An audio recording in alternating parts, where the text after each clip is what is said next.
Hi everyone, welcome to yet another episode at Wellness Curated. Today's episode is Shape Up Like Shakira, uh, and we're going to talk about dance and fitness to boost your mood and body. We bring you a special talent today.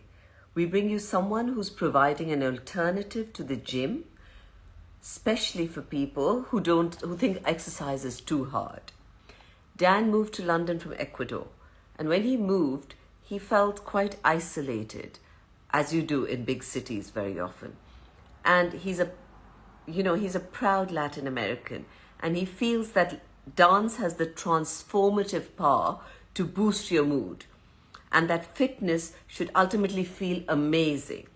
So he set up a dance studio called Dance, where he brings leading dance fitness instructors from across the world, and he's got them to design a cutting edge dance syllabus to give people a full body workout and boost their mood through dance. I also have with him today Claire, who's the head dancer at Dance. She's a professional music theatre performer. She's trained in ballet, jazz, tap, and contemporary dance, and she's now focusing her attention on reggae and Afrobeat styles. We're going to have a great fun session today. Hi Dan, how are you? Hi, Andrew. How are you? I'm very good. You guys look great. Love the mural in the background. How are you both?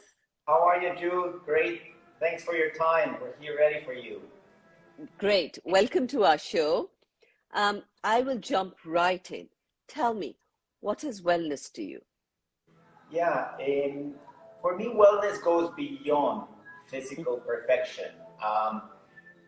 Just to give you an anecdote, I've always been a tennis player, always been in the fitness industry. I've drank every juice that you can imagine. But 3, 4 years ago, I was like, you know what? Like, yes, I'm very fit, but I lack inner joy. So I was like, okay, I need to do something to help people find that inner joy, because wellness is to have that, in place. So yeah, for me, wellness is from the inside out. So everything that we're doing here at Dance has that first thing taken care of, and then the physical results come later.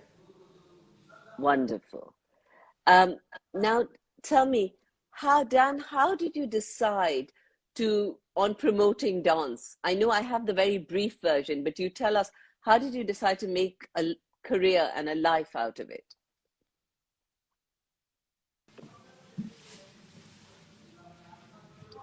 Dan, can you hear me?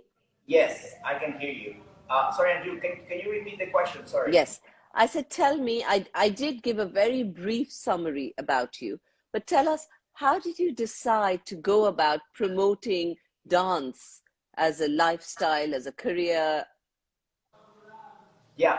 So basically, I'm not a dancer. I'm not the most coordinated person in the world, to be quite frank. Oh, But wow. but Okay. but yeah, like the reason why I decided to take a leap of faith and create this business is because around 3 to 4 years ago, I was walking down the street, and going back to your original question, trying to find that inner joy.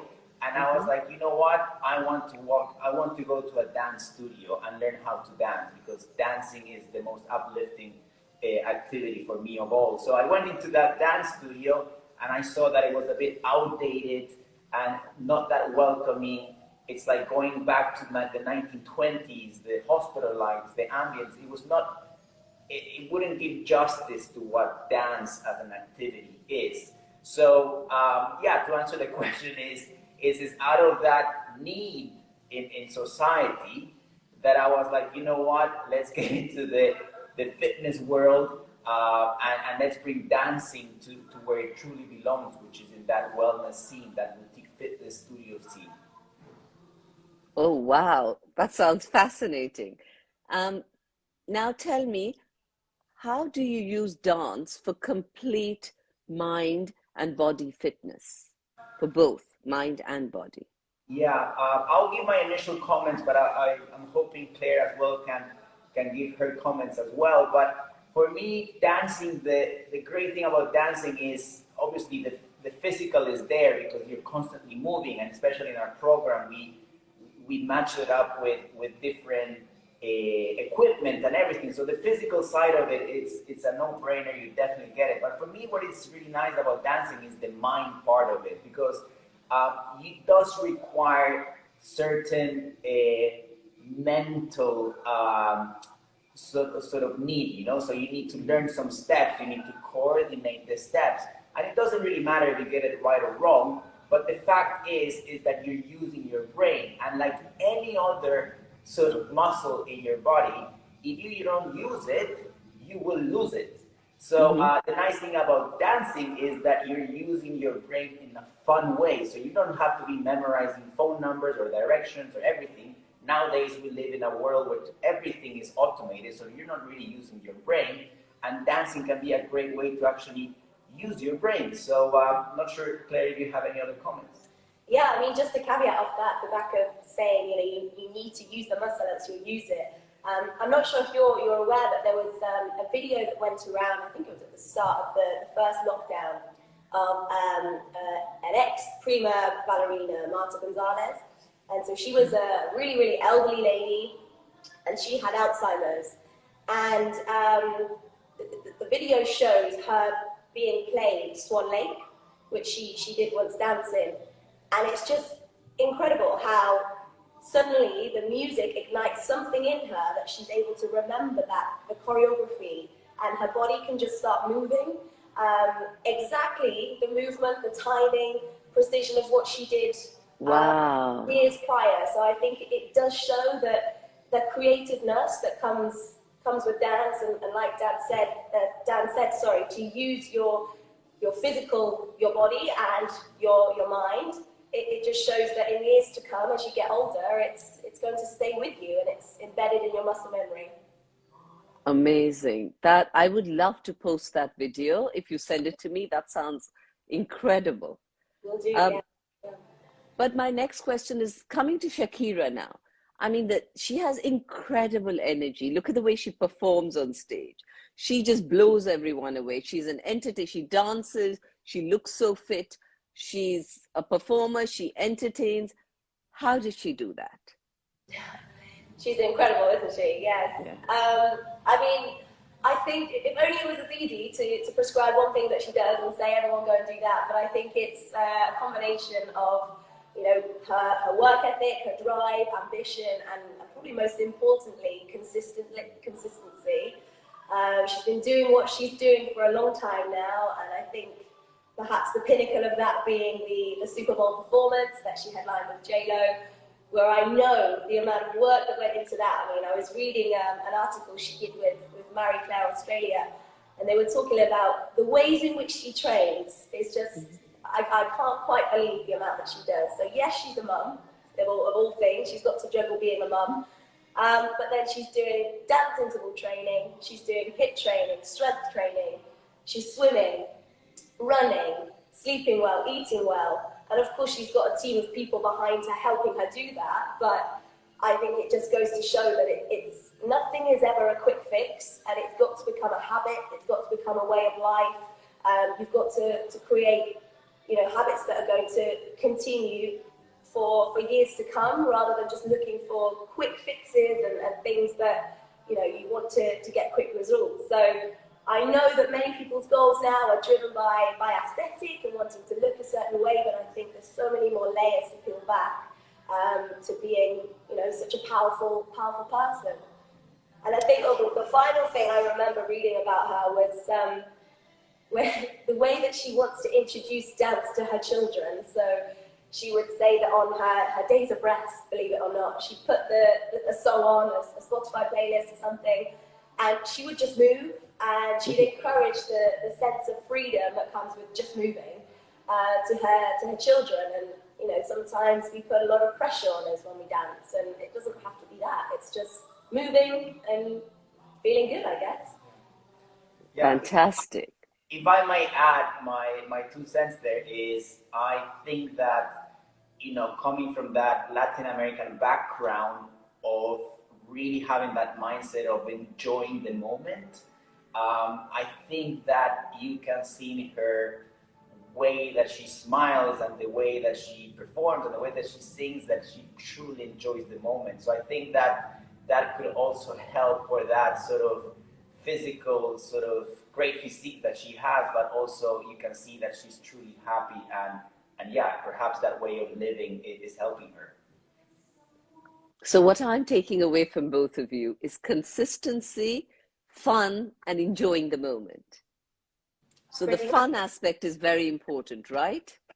Yes, sure. Sure. I think because, again, if you think about fitness and the physical side of it, a lot of people get set in their ways, and then it's hard to adhere to, I'm going to get up at, this time in the morning and go and do a workout or go and dance and keep my body moving. But if you're changing up those methods of moving, different music or a different style of dance, you're more likely to want to do that every day. There's a slight change that excites you to do it. So I think, yeah, enjoying the moment and changing, varying up what you're doing in your training. So we've talked about physical fitness. Tell me, what about mental fitness? How does dance help with mental fitness? Yeah. So I've had the sort of when I was coming with the idea of creating dance, one of the first things that I did was reach out to, for example, the Laban Conservatory of Music or other dance psychiatrists around the UK, and I started inquiring about how dancing is good for your mental health. And when I started the conversation, it was amazing to see the studies, and like these are sort of physical studies with thousands of people, whereby you can see how after dancing for a certain period of time, you get so many mental benefits, not only to take you out from depression and things like that, but also to get your muscle memory. And I honestly think that dancing is so underrated, that I think that if so many people will do it and create a habit out of it, their mental health will improve significantly. And also, we have customers actually that have come here for a while now, since the beginning, and they report how they are getting much better mentally and also from a movement perspective as well. So it's really encouraging to see that actual facts, us here at Dance are seeing the great mental benefit in our customers. So tell me, how many times a week would you recommend that we dance? And for what duration of time? Would you say do it every day? Would you say do it 3 times a week? Would you say do it half an hour? I mean, is there an optimal number? I mean, I think it depends. It's so subjective to maybe what someone wants to get from dancing. If it's a physical goal, then there's going to be the fitness element that comes with it, and like a 45, 50-minute workout, fusing the dance in there is going to be beneficial. But I think one thing that's always forgotten with dance is that it is a creative art form at the end of the day. So there's not necessarily rules and regulations of how to dance, when to dance, what to dance to. And I think that's something that we want to hold on to, because like I mentioned before, the monotony of going to a gym or going for a run or doing something like that, you don't get from dancing. So you can get up every day and put a song on and feel creative and boost your mood and get the day starting. I think as well, when you dance, just like other forms of physical activity, you're releasing the endorphins and the dopamine, and that is a stress relieving hormone. So anything that can get your body moving, and dance is going to set you up for the day. If you're obviously training in a style that you want to get good at, I would say, in terms of your brain working through it, the muscle memory and the choreography setting in your body, I'd say twice a week. We tend to see results with our dancers picking up choreography, feeling fitter. You've got to remember, it's a huge, form of cardio exercise. It's non-stop. So, yeah, you see results quickly. And like Daniel mentioned, it's the mental benefit is just unbelievable. So dance every day if you can. Yeah.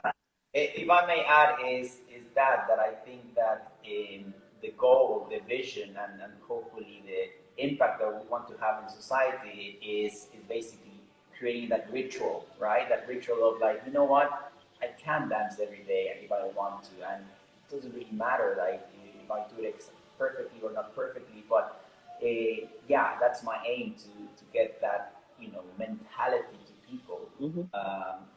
And yeah, hopefully with time we get more people dancing. Yeah.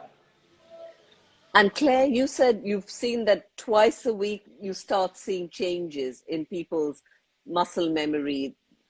So tell me, how long twice a week? Would you recommend an hour, half an hour, 40 minutes?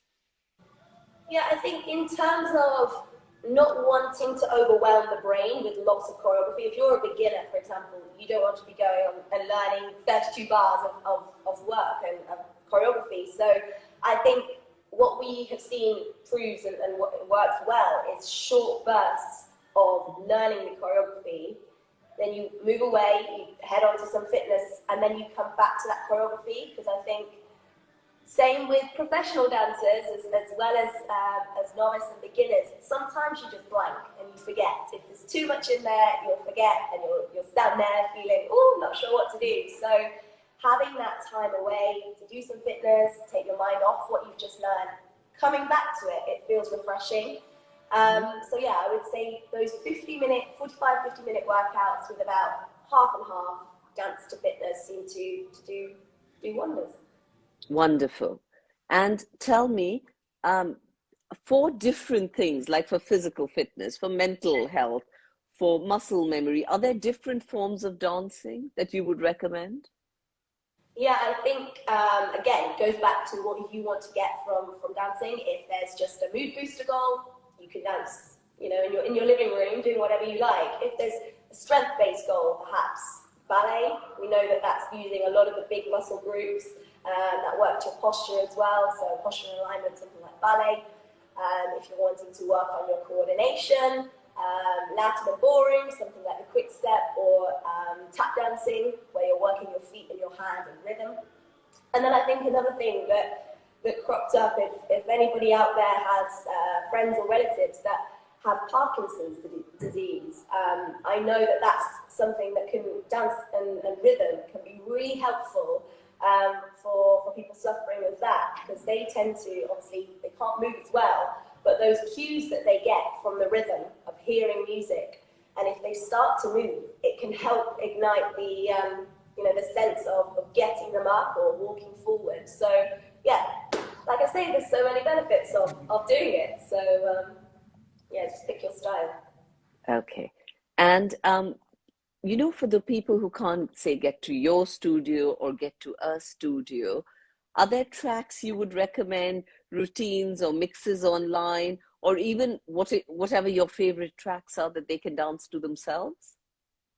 Yeah, just another anecdote from my side that so when I was coming up with the idea, like there was this song that I recommend from the World Cup in Brazil from Jennifer Lopez and Pitbull. It's called Ole Ola. I think that song is very uplifting. You see so many people coming together from different nationalities under one rhythm and one sport, and you're like, oh my God, like this is so, again going back to what dancing is it's the rhythm is life, right? So if you when I hear that rhythm, it's like, oh my God, I feel transported and immersed in an experience. So I will recommend that. And then in terms of like people that can't come to the studio, we have an at-home platform which people can log in from wherever in the world, and yeah, and we're trying to make it as accessible as possible. But yeah, those are my comments. Claire, I'm not sure what you think.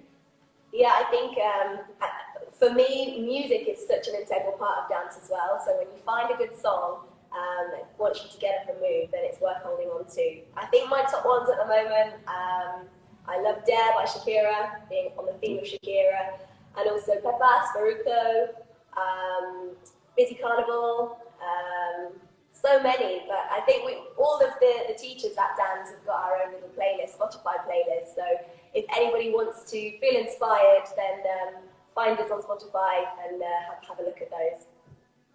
Wonderful. And my last question to you, do you have any advice for the people listening to our chat? My advice is, which is very close to my heart, is the notion of adaptability, of trying something new in your life. At Dance, one of the main messages as a brand is to encourage people to do something different with their lives. It can be, yeah, sure, try dancing. That's not, but like go to a new restaurant, meet new people, be an adventurer, and don't stick to your same routine every single day, because that's not really life. So I will truly encourage people to try new things. As we have left the pandemic and we know nothing can be for granted, I think that now is the day to explore things and enjoy yourself.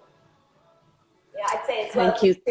To remember your why, and remember that, you never have to compare your dance ability to somebody else.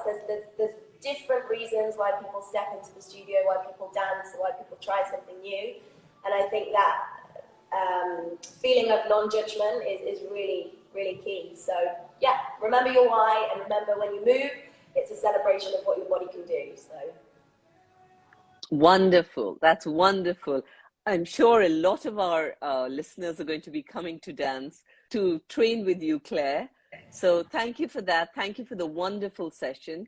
And this is Anshu Bahanda from Wellness Curated, and we had with us Dan and Claire from Dan's London. thank you very much. Thank you.